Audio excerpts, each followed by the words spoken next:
wonderful good morning, ladies and gentlemen. On behalf of Martina and myself, we are very happy to see so many people here coming to this session. And we want to make this experience a different experience that you had before.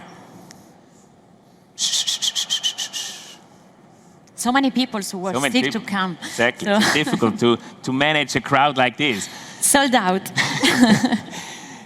The EAO this year, it's been really a very special EAO for multiple reasons. We have been all-time records in terms of numbers, and also the way we handle it is a little bit different than we did it in the past. And when we were sitting together for trying to make this session a very special session, Martina and I were thinking, how can we really provide you with outputs which you can use next day in your practice? Because many times we do see techniques and we say, wow, that's amazing. But I don't know what I can really use for me in my office. And therefore, we wanted to really make this session a different experience. And we wanted to focus on how can I positively influence my regenerative result. And we all know regeneration has a lot to do with biology. That's the beauty of regeneration. And it has a lot to do with wound healing. Because we all know when already the wound healing doesn't work out that well, most likely, my regenerative result will not be a success. And therefore, we have identified 3 superstars in order to address the question of how can I positively influence the wound healing to come up with a better outcome from different angles.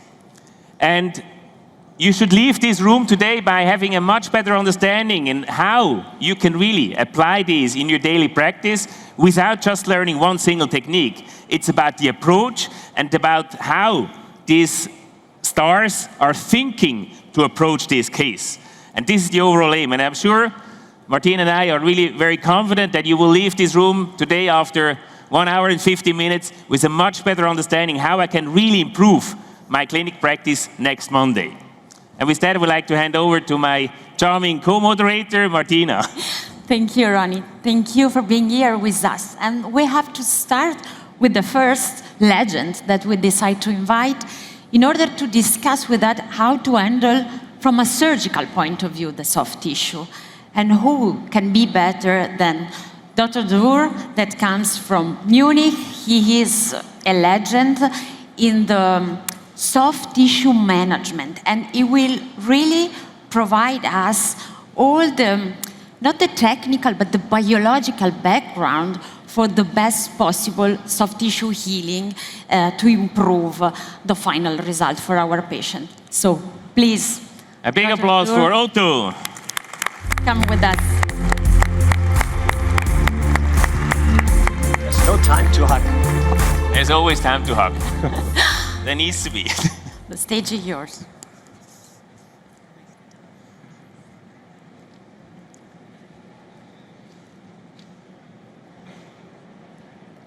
Imagine, everybody in the room, imagine. You're sitting next to your patient, just about starting a surgical intervention. You have the blade already in your hands. You guide the blade in the patient's mouth, along the tooth in the sulcus. You dissect the junctional epithelium, you dissect the supracrustal fiber apparatus. You touch the margin of the alveolar bone. You take the small end of an elevator, detach the dentogingival complex from the tooth root, elevate a mucoperiosteal flap. The question is, what is in your mind in this specific moment? What are your considerations?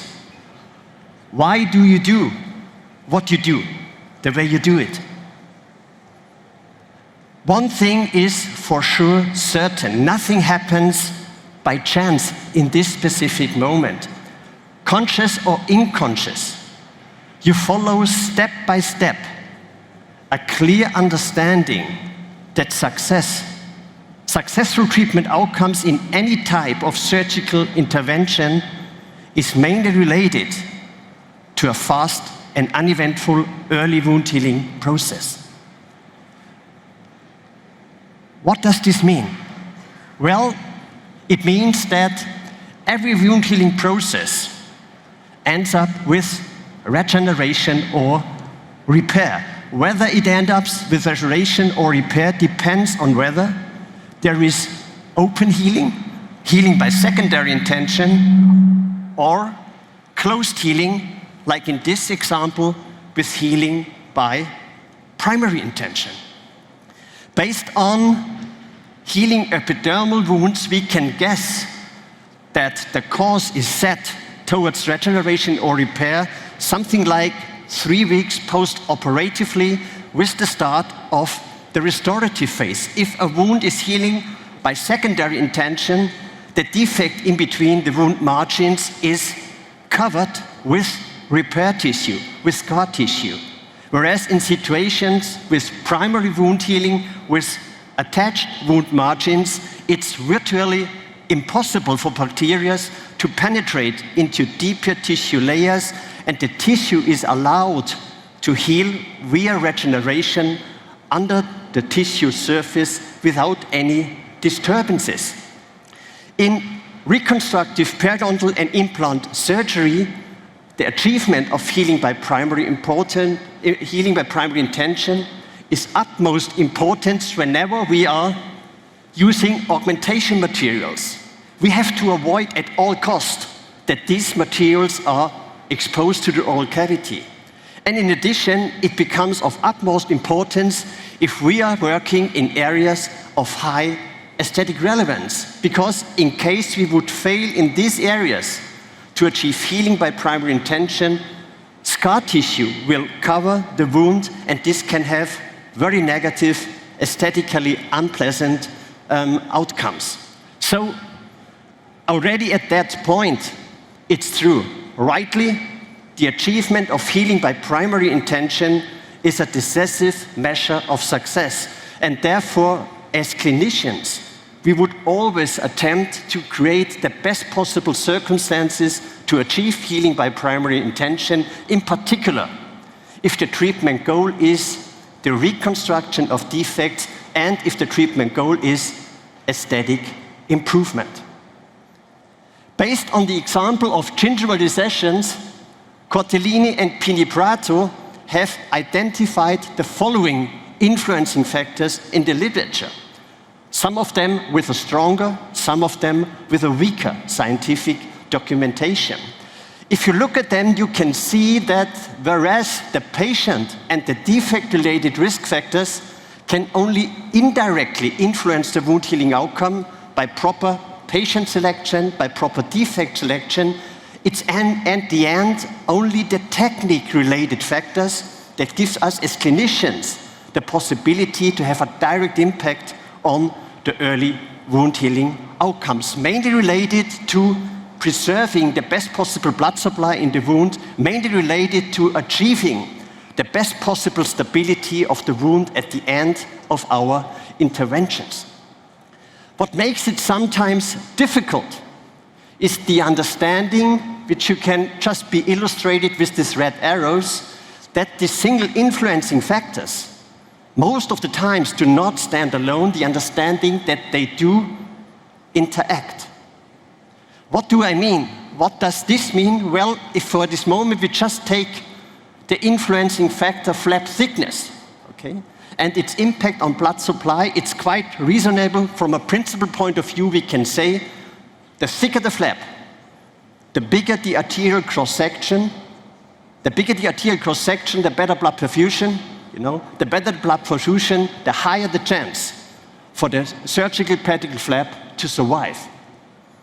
However, this is only one part of the story, because besides the primary blood supply, also the collateral blood supply in the wound bed can play a very important role for flap survival. And this becomes now of high clinical relevance for us, because based on the results of preclinical studies, it's obvious if our wound beds are avascular, like denuded bone, the avascular root surface, the avascular implant body, our flaps need to be thick, full thickness flaps, because there is no chance for a collateral blood supply. Whereas in other situations where we know already our wound bed will be highly vascularized, we would even benefit from thinner flaps. And this is what makes us sometimes not so easy for us, because one thing is identifying the influencing factors in a given clinical situation, but much more is to orchestrate them synergistically, in a way to best possibly maintain the blood supply, to best possibly achieve a stable wound at the end of the procedure as fundamental prerequisites for fast and uneventful wound healing processes. This might sound a bit abstract in this moment, but it becomes much more clear if we focus now on a clinical example, which is periodontal regeneration. You might ask yourself, how can he talk about periodontal regeneration? This is an implant congress. The answer is because it doesn't matter. The underlying considerations are totally independent of the indication of the surgical intervention that we are going to apply. And much more important for our discussion is that based on research, it's quite clear today. The criteria success for successful periodontal regeneration, it's space provision, it's wound stability, and most important, the achievement of healing by primary intention. And this brings us exactly to the considerations we have in this session this morning. So, well, if we go back to the 1980s when all this started, exposure of the barrier membranes in the sense of the GTR technique have been very common, 80% based on clinical research in these days. So this is a problem. This has significantly changed. The first step in the right direction has been the introduction in the mid-90s of the papilla preservation flap by Quartellini and co-workers. This limited exposure already from 80% to only 1/3. Periodontists did not stop in the following year to even improve the outcomes, and many important periodontists from Italy, you all know, have continued to try to improve their exposure rate. Here, Quartellini, Tonetti, Trombelli, you know all these big names, is their life work to minimize exposure, to achieve healing by primary intention, in particular by implementing microsurgical principles, by minimizing incisions, and by minimizing the extension of flap preparation. Okay? So let me just in this moment, based on their work, share with you two clinical examples. Two clinical examples located at the outermost ends, left and right, of indications where periodontal regeneration can be applied in our patients. And here's the example number one. If you look at the situation here, 4 months after systemic and anti-infectious periodontal therapy, you can see the situation. What you need to know, we are working in an area of highest aesthetic relevance. The patient has a high smile line. We have an intraosseous defect, as you can see it here. We have deprobing. And of course, the goal is here now not only to resolve the periodontal pocket, to close the pocket. At the same time, the goal is, because you're working in an area of high aesthetic relevance, to provide the best possible clinical attachment level gain. Every 0.5 millimeter we are going to lose in the papilla area will cause an additional problem for the patient. So this is more or less the treatment goal. Whenever we go today in our clinic in a surgical intervention, we always follow the same thinking process. It's only 4 steps. This is independent of if we talk about the surgical removal of a wisdom tooth or if we talk about the surgical reconstruction of a papilla. It's always the same 4 steps. Incision, flap preparation, flap mobilization, and flap stabilization. It's always these 4 steps. So let's go now accordingly through this case. Start with the incision. And we are deciding to make intercircular incisions about the affected lateral incisor, and to minimize surface incisions, there's a horizontal cut through the papilla because the papilla is wide enough, to accept a horizontal cut. And since we are working in an area of high aesthetic relevance, this horizontal cut is made on the palatal side to avoid scar tissue formation at the buccal side. The Mesial incision through the papilla is just meant as a horizontal extension to get a better access to the defect. The two horizontal incisions are just connected with intercircular incisions on the palatal side. Second, flap preparation. So here in this situation we were lucky. The defect, the accessibility in the defect allowed us just to work on one side. So we just raised a mucoperiosteal flap at the palatal side. The papilla stayed where they are. The goal was to, without an additional flap elevation on the buccal side, to instrument the defect in this area. For this reason, I gently removed the inflammatory lesion from the defect without touching the supracrestal fiber apparatus where the papilla is attached on the neighboring tooth. The root was debrided, cleaned, regenerated. Okay? As you can see it at that point. Fortunately, in this situation, imagine there's no mobility in the flaps. There is no need for a flap mobilization. We don't need to do that, so it's just now about, as the last step, flap stabilization. How can a flap be stabilized in these situations? We can have different considerations. One is to fill the defect, not in a sense to reconstruct bone, much more in a sense to stabilize the papilla and the flap in its original position. That's what I did here. And just single interrupted wound closure sutures 7-0 are enough. There's no mobility anywhere in the flap. This is the situation post-op. This is the situation after 1 week. We achieved healing by primary tension, luckily. And 8 months later, you see the situation. And if you look carefully, we were able to resolve the periodontal pocket. The pocket is closed. This is just the X-ray picture. So reduced probing depths, but at the same time we have been able not to lose any further papilla height, which is important now because the open embrasures are supposed to be closed with composite.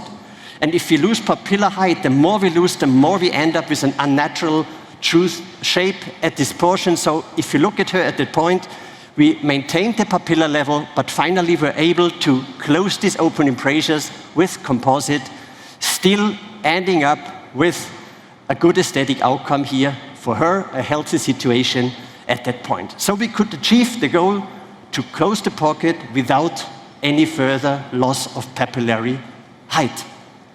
We go now to the other extreme end of indications, a totally different scenario, although the defect itself is very similar. So now let's secondly look at this defect also at the time of re-evaluation 1. We have a similar situation. The difference is the loss of papilla we started already with. We also have an intraosseous defect combined with a supraalveolar defect.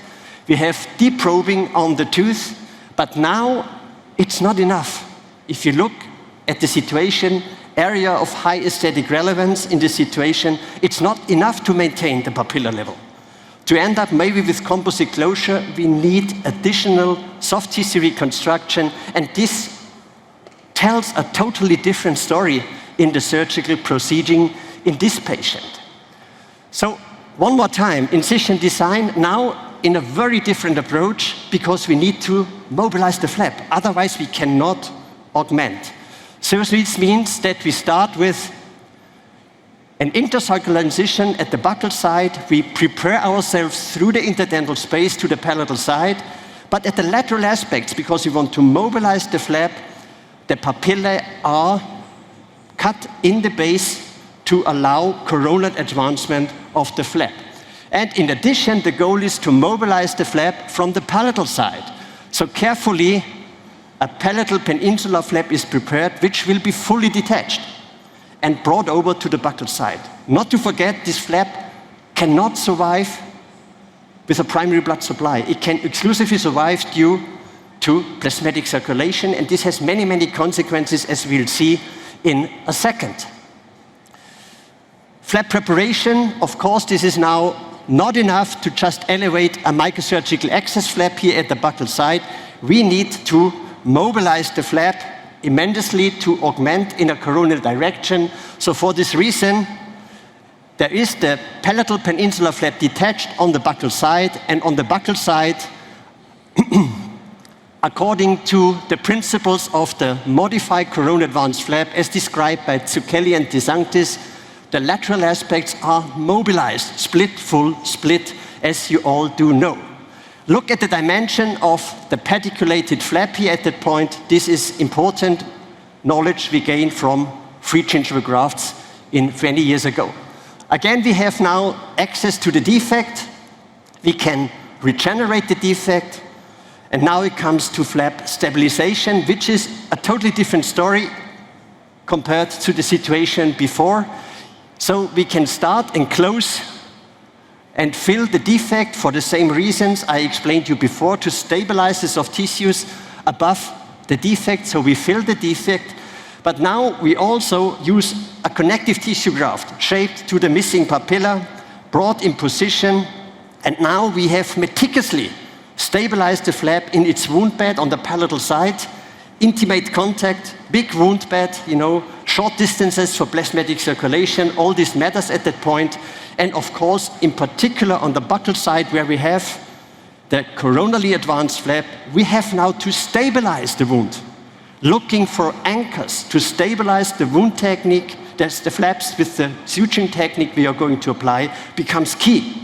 So different to the 7-0 wound closure sutures, we use 6-0, we tie the knot, stabilize our flaps in the most coronal position, as you can see it here now on the palatal side as well as on the buccal side. This is after 1 week. This reminds you on healing of a free gingival graft. It's healing by plasmatic circulation. This is after 8 months. The pocket is resolved, and if you look at the papillary defect, we reconstructed something like 50%, maybe 60%. However, this already is very helpful. If you look at the probing, it's a healthy situation, but now we are in a situation for this patient who still has this open embrasure to use composite, ending up with a more or less reasonable situation to end up with a good aesthetic outcome for her. So 2 very different cases to guide you through the different steps, through the thinking process. And in summary, important is that if the goal is for us to achieve regeneration, to achieve healing by primary intention, it's the technique-related factors that give us as surgeons the possibility to have a direct impact on the wound healing outcomes. However, besides identifying the influencing factors in a given clinical situation, it sometimes is very challenging to orchestrate synergistically the different relevant influencing factors through incision, flap preparation, flap mobilization, and flap stabilization to best possibly preserve the blood supply in the wound, to best possibly stabilize the wound at the end of the intervention, as fundamental prerequisites for fast and uneventful early wound healing outcomes. Thank you very much.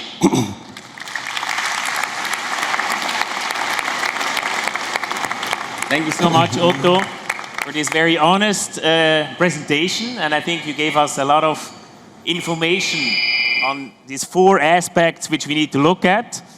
And again, it became very obvious, as we said at the beginning, it's all about the wound healing. And now we will have time afterwards, after the 3 presentations, to have a discussion. But we also would like to kindly remind you that on the EAO app, you have the ability to ask questions there, and Martina and I will receive them here on the iPad. So please use this tool in order to provide questions, which you can answer then during the discussion. Now we go to the next speaker, Juan Blanco. Juan Blanco is the one which should now focus on the influence of the biologic agents to the wound healing. So looking at if there are substances, natural or not natural substances, which can influence the positive effect of the wound healing. And I think that's also a critical factor to know today what really helps and what doesn't help. Juan Blanco is the chair and the professor at the Peri department in Santiago de Compostela, not Santiago de Chile. I had to repeat it 5 times. In Santiago de Compostela in Spain, he's a really a well-known speaker for many years and a great friend, and I am really looking forward to your presentation. Thank you very much, Juan. Thank you very much. Thank you very much, Mr. Chairman. It's a real pleasure to be here today in front of all of you. And thank you for being here, and of course, thank you for the invitation to the organization. My topic is about biological agents. We are going to go a bit deeper, not only how we cut the gums, but also we need to understand the healing of the different tissues. And clearly, this bones heals through 4 stages, through 4 phases. These phases are hemostasis, inflammation, proliferation or fibrosis or new tissue, and also the remodeling. But the important thing here to understand is that when we cut these tissues, we are going to have this process, and during this process we are going to deal with and we are going to observe and to have different type of cells and of course different kind of molecules. And these kind of cells are going to work and act and interact together during 7, 15 days or even more, depending if we are in a primary closure or in a secondary intention healing. So what I'm going to talk to you about now, if with biological agents we are able to improve this kind of healing. And according to literature, the most important and relevant biological agents are the enamel matrix derivative, the autologous platelet concentrates, and currently hyaluronic acid and some isolated growth factors. Going to the enamel matrix proteins, the important in every biological agent, in my opinion, is to understand the biological rationale. So clearly, these proteins or these enamel matrix derivatives are composed of a different kind of proteins, not only a melogenin, but probably more than that. And what does it mean? That means that these proteins are going to have not only function in the crown development or in the stimulation of cementoblasts, but probably more and efficient actions in different kind of and type of cells, such as the gingival fibroblast, the vascular cell stimulating both of them, the epithelial cells that has a cytostatic effect, and of course controlling the inflammation and also antibacterial effects. But we cannot forget that these are in vitro effects, and we need to make the translation to clinic. And I have chosen 2 clinical soft tissue healing scenarios: the root coverage and other kind of soft tissue healing in the mouth. For the first, for the root coverage, clearly the literature says us that the enamel matrix derivative has some indications, but for sure it's not going to substitute the gold standard, that is the connective tissue. The important thing here is to understand in which indications we can use this kind of biomaterial. And clearly, when we have in a demanding situation, clinically demanding situation, maybe the use of this biological agent can make the difference. Of course, when we go to another soft tissue healing and another kind of wounds in the oral mucosa, we can talk about the flaps. And clearly, according to literature, in the flaps, there's not going to be any advantage of using the EMD. Of course, in the palatal bone mucosa after a free gingival graft or a connective tissue graft, and of course, it's not going again to be any difference. But however, in a very recent publication in 24, I could find that the EMD can have some improvement in the healing in the pre-implant soft tissue. So this is something that we have to bear in mind, that the EMD can have a important improvement or little improvements, let's say, that can make the difference in some clinical indication. When we move to the autologous platelet concentrates, clearly we have to deal with two different generations according to the different characteristics of the concentration of the blood. And we have two papers describing and deciphering the proteome, one of the group of Eduardo Anitua and one of our group in our university in Santiago. And clearly the biological rationale of this kind of biomaterials in terms of proteomics are the growth factors, of course some adhesive proteins such as vitronectin, fibronectin, cytokines, that they are going to work together in the bone healing, because the bone healing clearly needs growth factors, needs this kind of molecules to work together, and some biological systems are similar to the ones who are occurring in this bone healing. And we have to differentiate between these two generation of blood platelet concentrates. And of course, there are some subtle difference that probably in terms of healing, in terms of some indication, let's say in the mouth, probably one have more probabilities of indications than the other ones. Of course, the differences are clear. The first generation has probably only platelets, less quantity of platelets. The fibrin is different, is a low density fibrin, but however, it has, of course, many growth factors with mitogenic and also chemotactic stimulation for the cells. The other generation, however, is a bit different. Probably more cells in terms of platelets and leukocytes with different activities, and of course the release of these growth factors is longer in the time, and the resorption times of these biomaterials is slower, and the fibrin is more dense than in the first generation.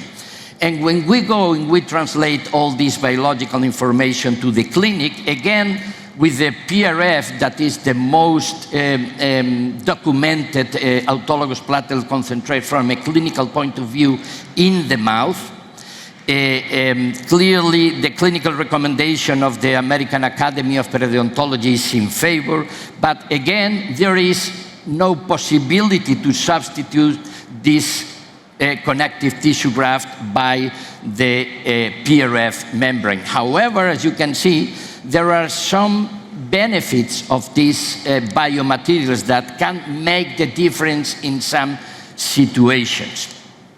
For example, this very recently published paper in 24, 1 or 2 months ago, clearly there is a better result when we use PRF underneath the coronally advanced flap versus coronally advanced flap alone.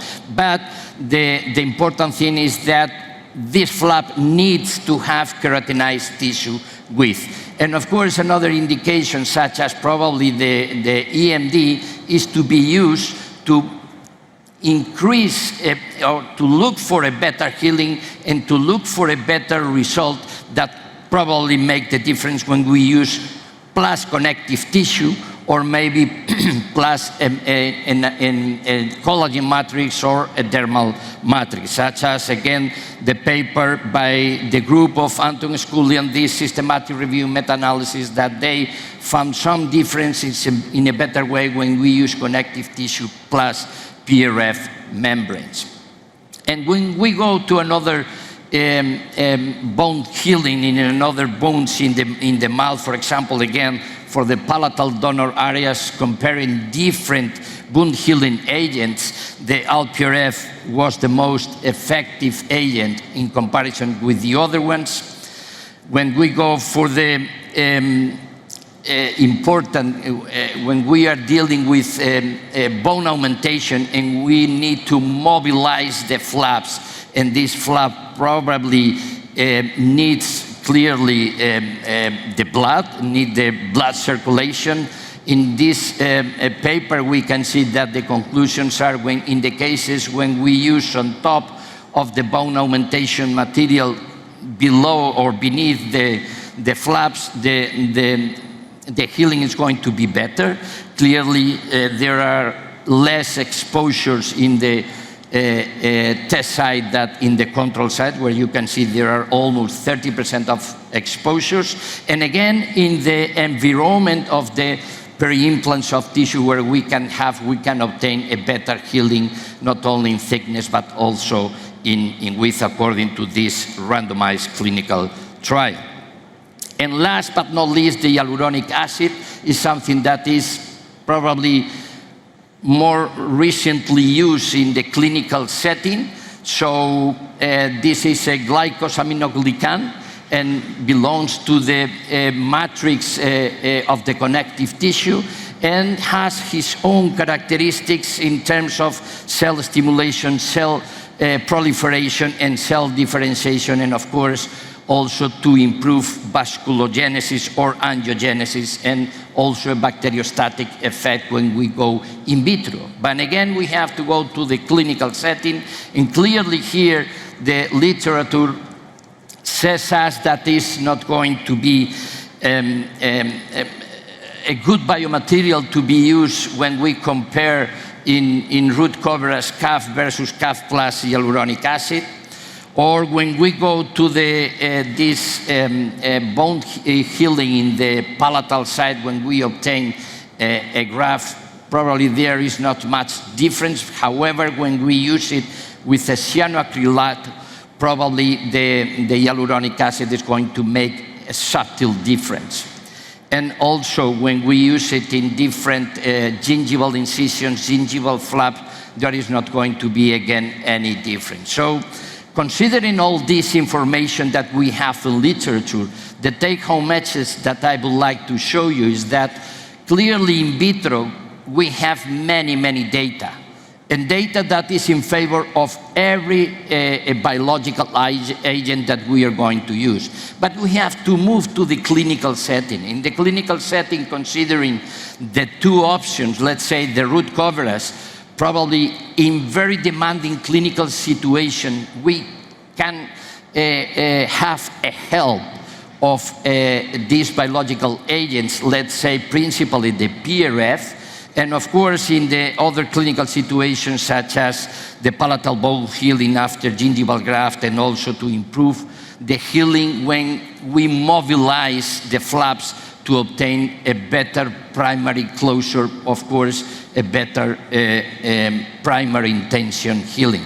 And let me finish before leaving the stage to show you this case. This is a patient that was treated with immediate implant installation in 2013, and 10 years after, we have a problem with these patients where we have, in some places, some infection. We have also like a very thin and in some locations the transparency of these implants, and we have to go with a treatment. And the treatment, of course, we need connective tissue graft always in these kind of situations that are very demanding clinically.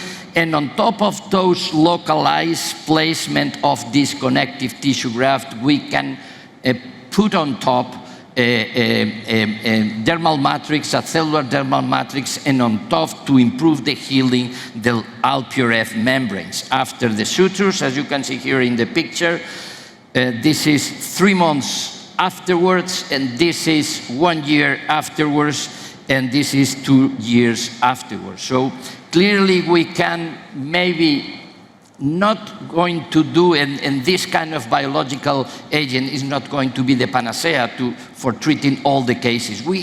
It's very important to understand the biological science. What can we expect of every biological agent? And considering this to obtain the difference when we use this kind of biomaterials in very demanding clinical situation. And with this, I would like to say to all of you, thank you for being here, but don't forget that Santiago is still in the map, and of course, to do the Camino sometimes make you the difference. So please look at the slide and look for the ways to do it your best and look for the caminos. Thank you very much for your kind attention. Thank you very much, Juan, you. for your Thank you. brilliant presentation. And now we are moving forward. We start with the flap management, and then we've moved toward the biological agent. And then now, last but not least, we are going to see how we can use, when we can use the biomaterial to enhance the soft tissue healing. So it's my pleasure to invite my friend Daniel, who comes from Switzerland, from the University of Zurich, who is one of the, let's say, most expert in the world on that topic. So I'm excited to hear from you. The stage is yours. Thank you so much for your really, really kind words. Highly appreciate it. Good morning, dear friends and colleagues. Certainly a great honor and pleasure being here, and would really like to thank the EAO for the kind invitation. I would like to show you a clinical case in the beginning where we have a young patient that was referred for implant placement in position of number 11. If you look at the clinical situation, so the failing tooth, we see very thin tissues, some inflammation, some redness. So in this case, I opted to go for a ridge preservation procedure. I extracted the tooth without raising a flap, placed the biomaterial in the socket, and then I thought it would be a good idea to improve the overall soft tissue healing, the soft tissue condition for the time of implant placement. I harvested an autogenous graft and placed it for a semi-submerged approach. Was very happy at that time point until about 2 days later on when the patient called and she had quite severe problems on the palate, and that's something that we have seen in the literature, that very often when we do harvest autogenous graft, this is associated with some delay in the healing on the palatal side. Nevertheless, soft tissue healing in general in the oral cavity is always quite favorable. If you go to a later time point, that's about 4 months later on, we can clearly see in the cross-section, we'll be able to place an implant, no need to do further GBR, but I do have a deficit on the buccal side. So my first choice in this case would be to go for a connective tissue graft, but think back about the pain and the morbidity the patient had. So instead of using an autogenous graft, I placed the implants I augmented the site with a biomaterial, a collagen-based matrix.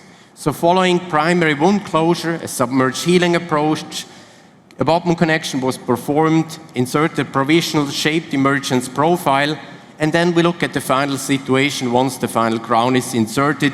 And I'm quite happy when I look at the overall aspect, not only the crown made by the dental technician, but also the appearance of the peri-implant soft tissues. Well, if you do look at the overall number of soft tissue substitutes, well, there is an abundance. In this field, there has been research done certainly in the last 25 years. So when you look at the different soft tissue substitutes, you could of course ask yourself, well, what are the outcomes that we really get? And the first thing you would always probably look for is efficacy. And since we're basically to avoid the donor side, you would probably also look for the morbidity. So what do we know? And this is just a summary. In general, autogenous soft tissue grafting results in a greater efficacy. So more soft tissue volume, more keratinized tissue at implant sites. If you do focus more on morbidity of the patients, this is substantially reduced for soft tissue substitutes.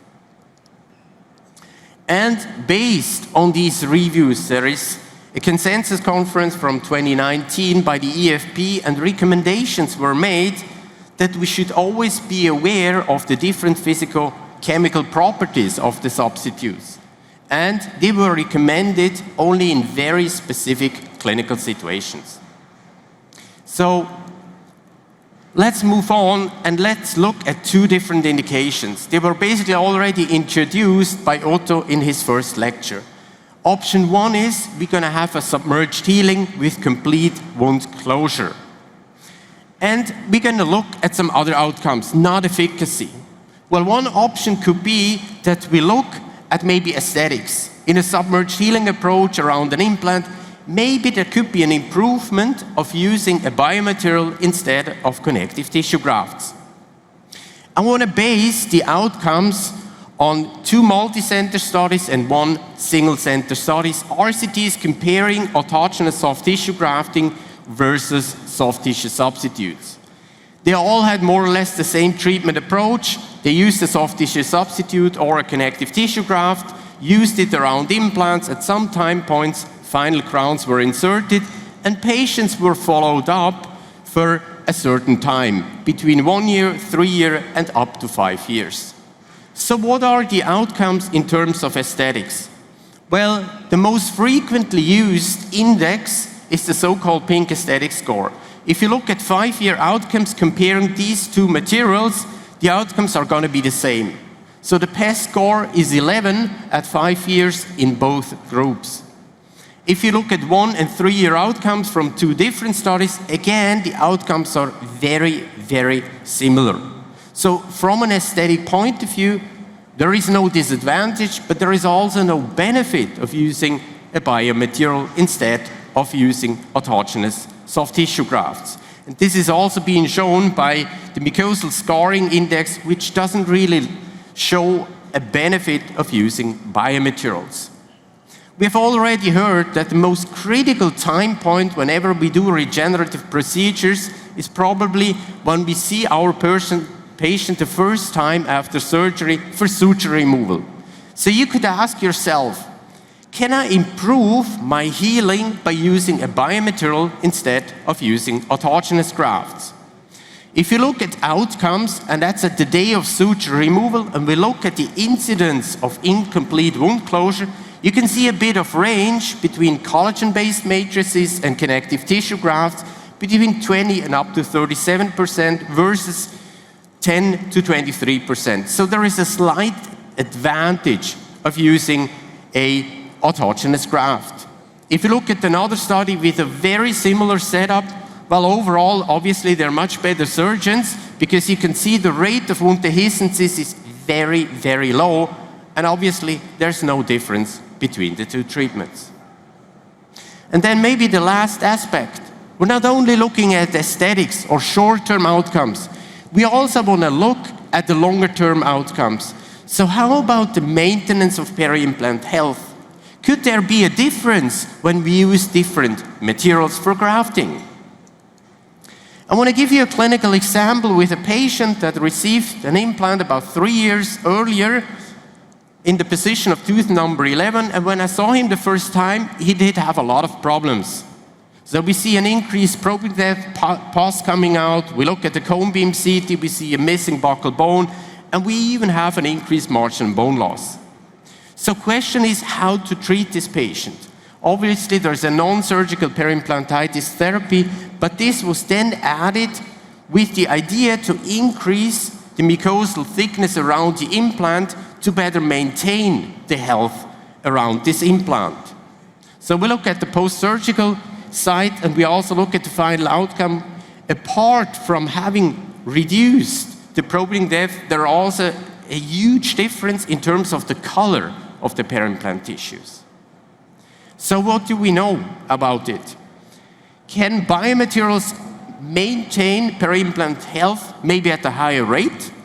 Again, we're looking at 2 RCTs comparing substitute materials versus autogenous grafts, and we see that healthy sites were observed in 70 versus 50%, and peri-implant mucositis was observed 30% versus 50%.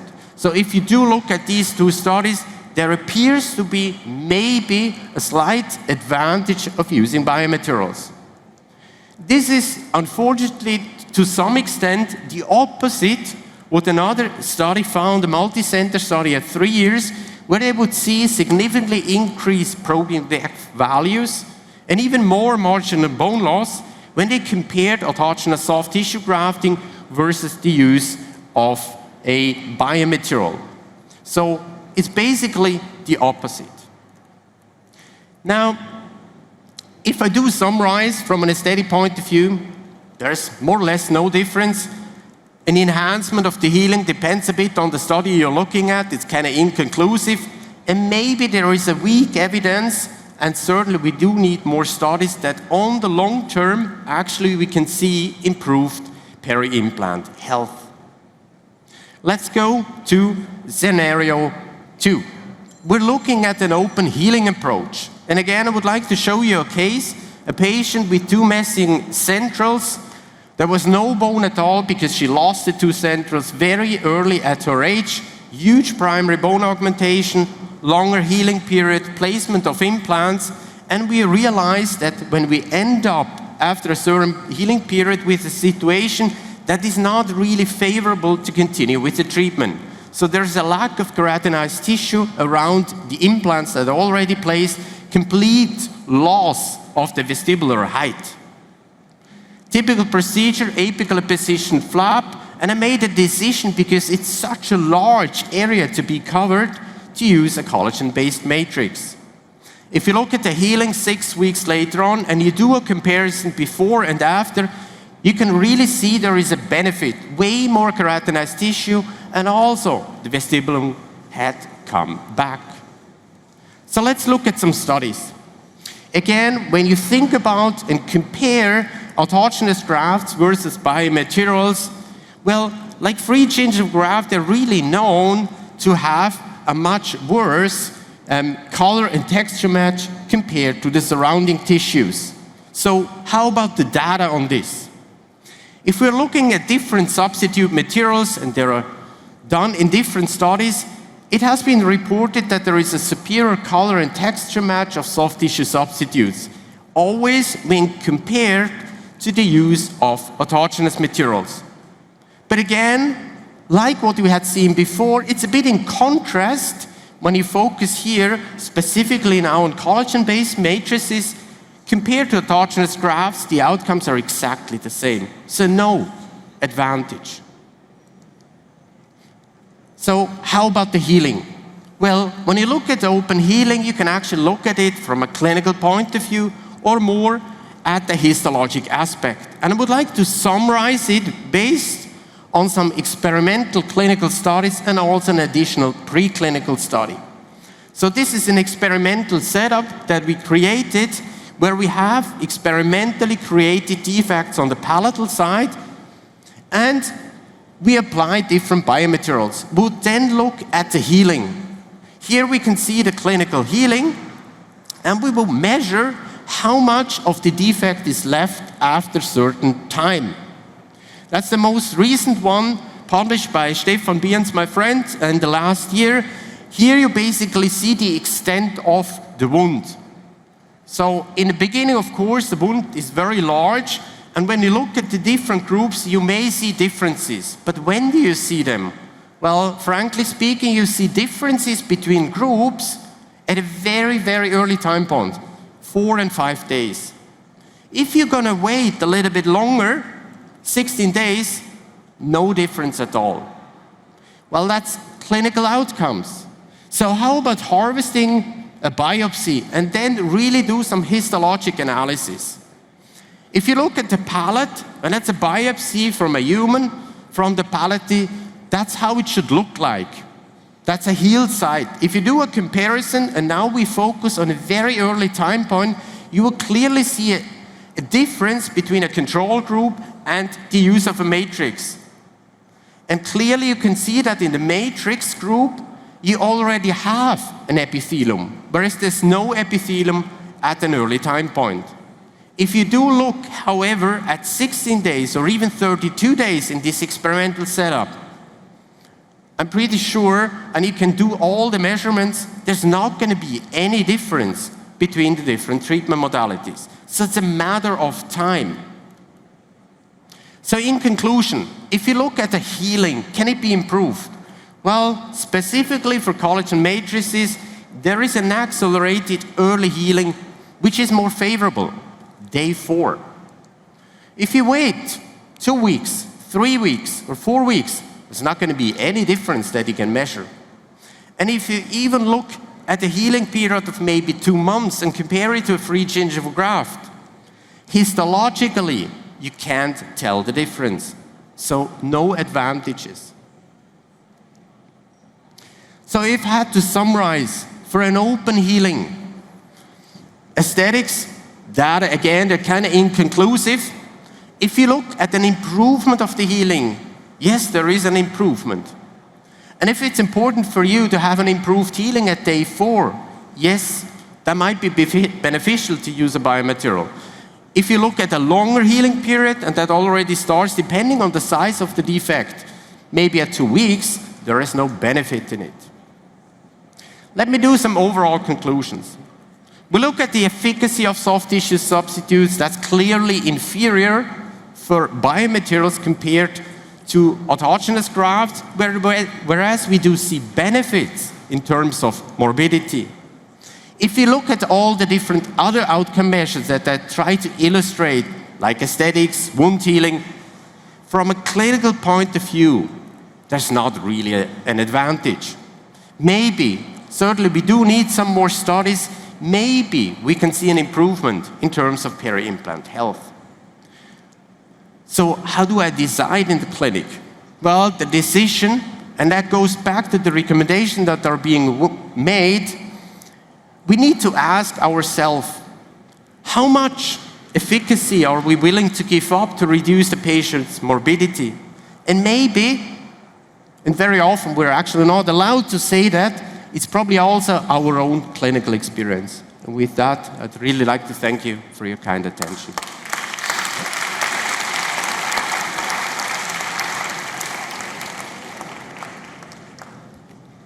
Thank you very much. You can take your seat here, and we can immediately start with our discussion because we receive a lot of questions from the audience. And I think each topic was so interesting, and we could have a discussion until tomorrow morning. So we can start with you because we receive a lot of questions for you. And one in particular was related with the vertical releasing incision performed on the palatal aspect. Probably the colleague was referring about the last technique you show with the island on the palatal aspect. And he or she asked if it can interfere with the primary closure healing, reducing the blood supply to the potentially regenerated sites. So I think this...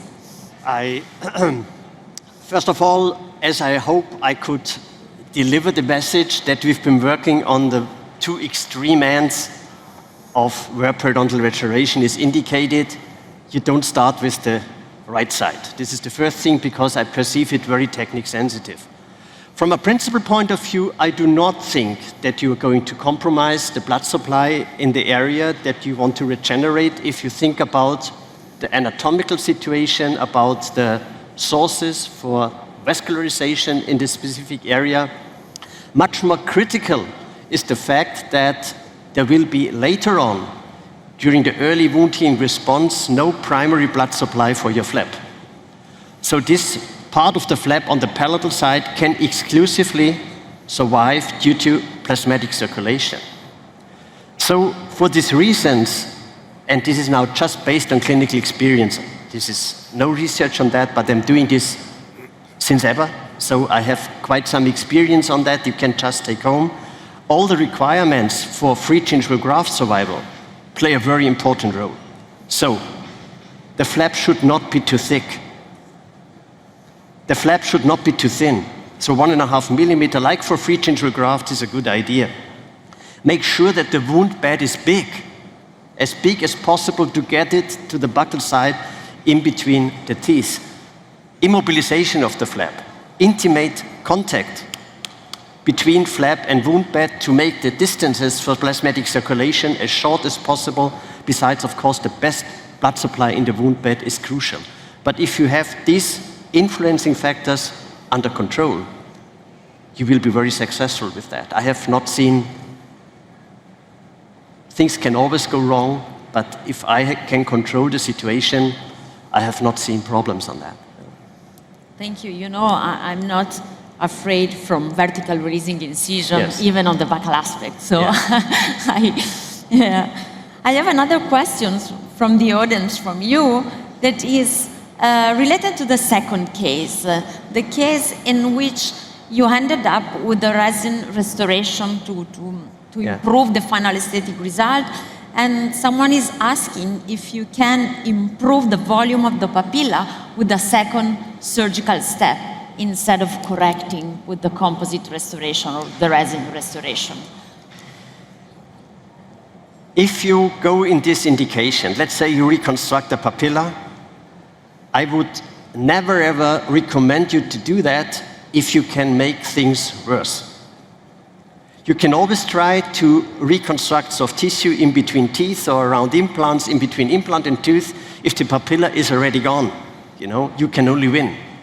But in the situation where you have a reasonable soft tissue height on top of the bone, you can also fail and make things worse. So if you ask me, would you go for a second step?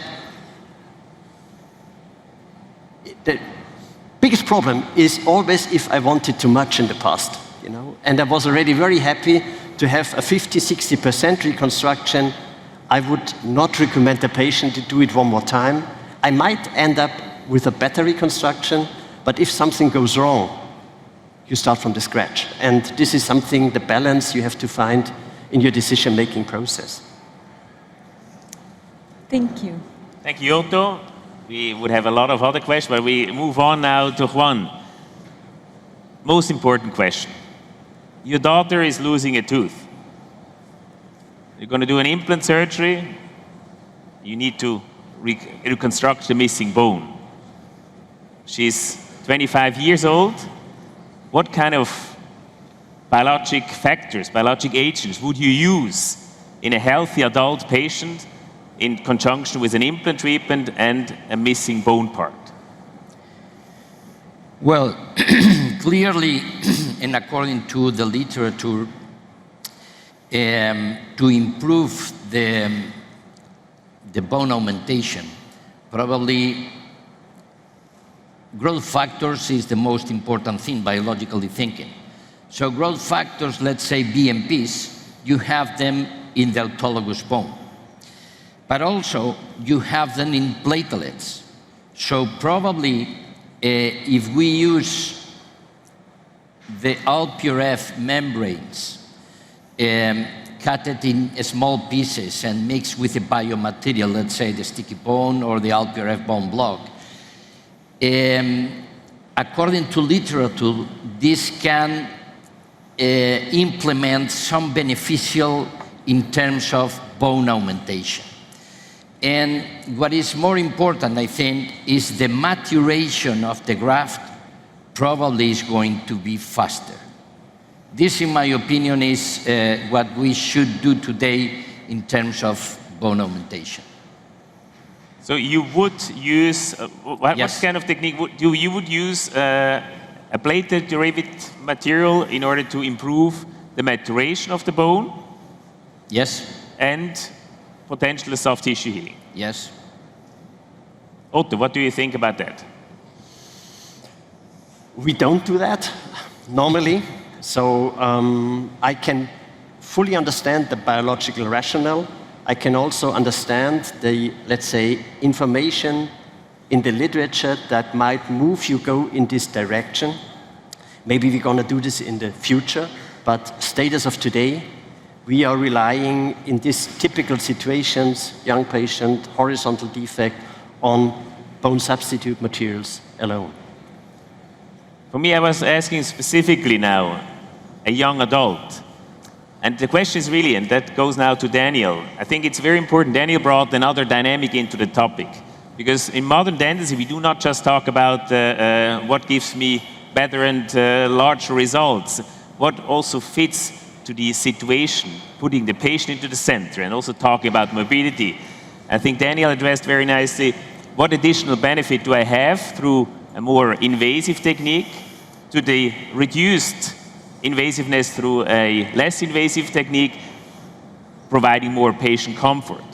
And the question is for me, does a 25-year-old patient really profit from the biologic factors, knowing, as you said, from which there might be an improved graft maturation? Does this improved graft maturation in a 25-year-old patient contributes to the long-term success of this implant or not? Probably not. Probably not. However, yeah, in the short term, the beneficial, in my opinion, is clear, because literature clearly says us that the speed up of the regeneration is faster, and also the soft tissue healing is a bit better. But of course, that probably is not necessary when the clinical situation is not very demanding, because the gold standards work clearly in the normal situations. What clearly, in my opinion, we should use this kind of biomaterials is when the normal situation is not in your patient. When you are trying to deal with a clinical situation that, for example, in root coverage, you have a malposition of the tooth, you don't have keratinized tissue, there are many local situations where you can have the advantage of using these biological agents in root coverage or in other, let's say, wounds in the mouth, not only in bone augmentation or mobilization of the flaps. Yes. I agree on that, but I think we should agree, and also to the audience, it's about the patient selection, and we talk more and more about more personalized approaches in dentistry, and I think it is totally inaccurate that we treat every patient, whether 25 or 85, in the same way. So I think that's the part where I think is our job as medical doctors, not just as mechanics, to identify which patient profits from additional treatments or additional sources. And I think that's the key, and also that should also be taken home, that it's our role to identify who profits from what part. Because the general rule is, and I think we need to state it very correctly, that comes from medicine, the therapeutic part which you choose should be the least invasive with the maximum effect. That is what we need to choose, and that's our job to select this.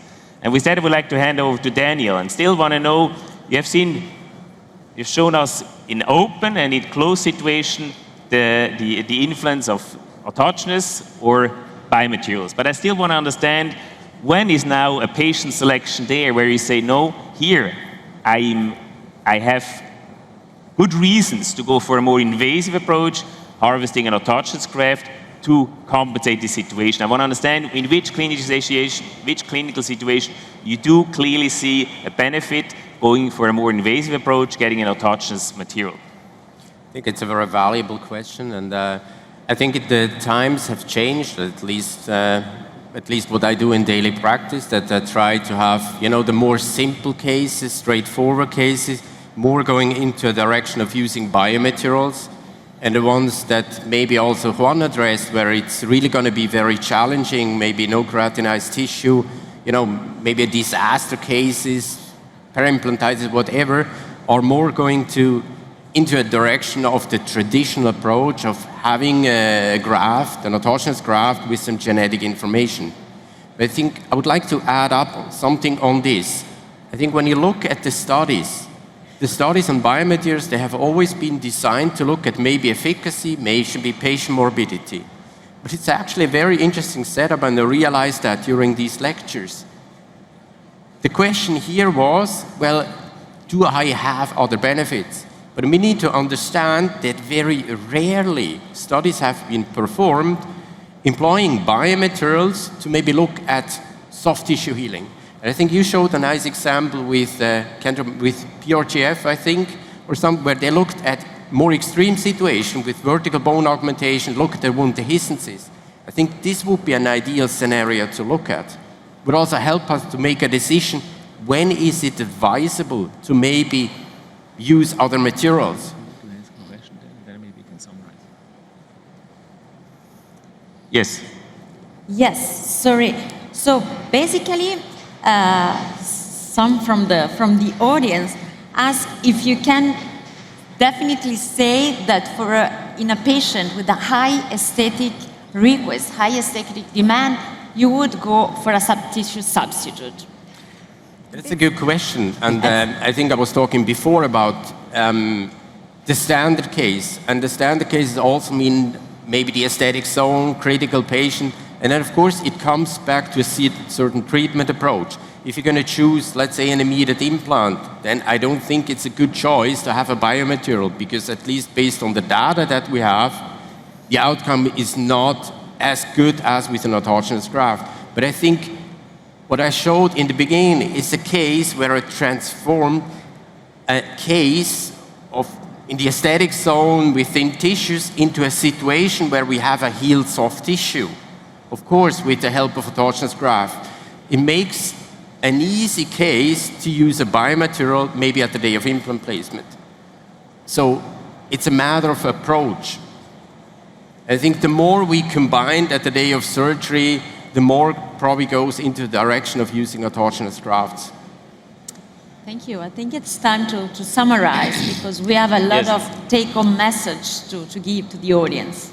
Let me try to summarize, and you can correct me or not, because I want you to leave this room really with something which you can apply next day. When I start with Otto, I think you set the stage, and I think this is undiscussable, that we have these 4 pillars in terms of incision, flap mobilization, Preparation. First intention closure. First intention And close. stabilization. And the stabilization, that these basic principles of approaching a wound are key in any type of surgery. I think that we agree all on. And now when we move on with modifying then factors, which are outside the surgical modification, when we come to factors there, I think our job is for the future to better identify who profits from these type of additional factors in there. And I think there we are still not there to really have a personalized approach to the patients. So therefore, the emphasis I have to still say is about the approach, the surgical approach, the technique, as Otto has seen, in the different areas. And it should not be that the factors help us to compensate for our inability to properly handle actually the wound by itself, because that should be the foundation of what we are doing. And when it comes to the factor, I do think they have their place in dentistry in general, but I think we need to have better identification of which patient profit most, whether it's the age, whether it's the compromised healing, whether it's kind of the morbidity which is associated with that, and that makes also our profession a more medical profession, and I think that's really the next step which we need to achieve. And when I go to what Daniel has said with the substitutes, I think there it brings in the topic that we need to, again, in each situation, what we treat the patient, it is independent of whether we do now a biomaterial or an autogenous graft. We need to identify always the least invasive technique, which has the maximum effect, putting this patient into the center. And I think that is something which we have missed over years, looking just at which material gives me 1 millimeter more of attachment. And we have not asked what is then really the benefit and the quality of life of the patient to benefit from this additional millimeter. And I think this is something which is now very much in trend to really identify more also what is the benefit of the patient, trying also to include the patient into the decision, into the design of a study should be made in order to better understand what does the patient wants. And I think there we need to also maybe accept in dentistry a small compromise when we achieve with that a lower mobility with the same long-term health, because that's at the end what we need to be achieved. What do the 3 experts think about that? Maybe starting from Otto and then going then to Daniel about this summary. Should I start now to criticize you? Yes, do it. So, No, question to him. I'm very fine with it. So I have no further comment on that. You ended up even with personalized oral medicine. I find this very important, and I think Daniel made the point very clear. That's going to be our future. In particular, I mean, I just focus now on the substitute materials. This is a very important future direction for research. Many patients will benefit from that if we can avoid the second surgical site. For the moment, status of today, it's the decision the patient is going to take, depending on what patient's affections are. I see many patients, who would never accept anesthetic compromise. They do not care. If it's painful, if it's surgical intervention, if it takes 18 months, they don't care. They want to have the best possible outcome, and this would probably still be a candidate for the palate. But I also do have many others who were absolutely willing to accept a certain compromise in the aesthetic outcome, provided that the treatment protocol better scopes with their individual quality of life demands, with less surgical intervention, and without going to the palate. So it's the patient who is going to decide. This is personalized dentistry too, because we need to provide the patient all possible information. We need to tell the patient what we can obtain as a maximum result, taking into account morbidity and his willingness to obtain the best aesthetic result or not. Yes, for sure. Of course, I totally agree. I think the personalized medicine is the future if it's not the present. And of course, to differentiate aesthetic zone, posterior zone is important, the smile of the patient, the age of the patient also. And because in the age of the patient is also biology. But having said that, I clearly think that the future for these substitutes of the autologous materials probably are more near than we think. So we have to wait a bit for the new research, new information, new scientific information and evidence, and I'm sure that the personalized medicine in this kind of biomaterials are going to be the future, not only for soft tissue, but also for hard tissue augmentation. Daniel? Well, I think you made a nice summary, and it's just want to stress out that neither biomaterials nor biologic mediators can compensate for our inability to do a surgical procedure. However, what I'd like to see in the future is that we obviously also need to work on certain protocols that may be easier and more applicable to more patients and more general clinicians. And I think that's our task, and not going the other way on just developing materials, factors, claiming that the wound healing is then going to be better. So I think what Otto shows, that's the basis at the moment, but we probably need to go into developing simplified protocols. I think that's a great end. Yeah. Martina, are you happy? I'm so happy. What about Good. you? Me too. So with that, I hope you're also happy as well. And thank you very much for being so patient. Enjoy the Congress, and thanks for coming.